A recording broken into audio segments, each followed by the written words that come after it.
Secretary of Defence Gotabaya Rajapaksa says that the most important tool countries have at their disposal to combat drug and human trafficking is intelligence.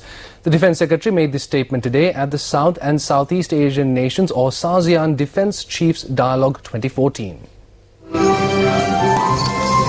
The dialogue, which is being held under the theme Promoting Security Through Dialogue and Cooperation, saw the ambassadors and chiefs of defence staffs of the region in attendance. Secretary of Defence Gotabaya Rajapaksa and Deputy Minister of the Russian Federation Anatoly Antonov participated in the dialogue. And guidance in this and every other endeavour that the chief of some of the policies that we have, which are intended to improve the quality of life of our citizens and encourage economic development through tourism and trade, can also be used by terrorists and criminals for their activities.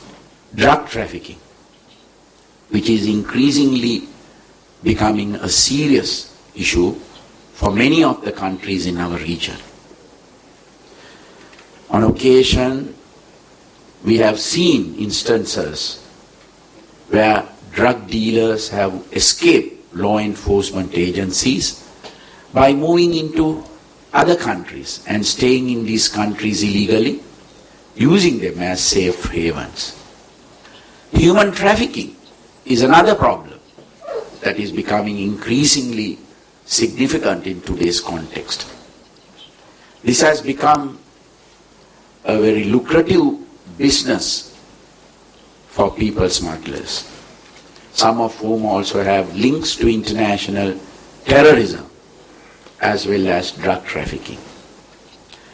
Combating these issues is critical to our nation's economic development and future prosperity. The most important tool that countries have at their disposal in this regard is intelligence.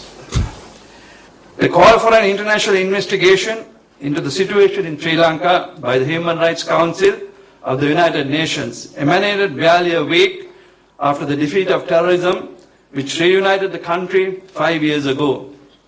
The ill-conceived resolution on Sri Lanka, adopted in March 2014, resulting from politicized action, diaspora compulsions, and reports not mandated by the intergovernmental process, lacks legitimacy and credibility.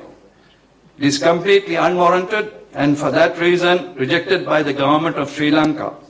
Despite genuine desire to defeat terrorism, foster reconciliation, and through it restore peace and harmony, Sri Lanka is being negatively influenced by extra-regional forces via international agencies.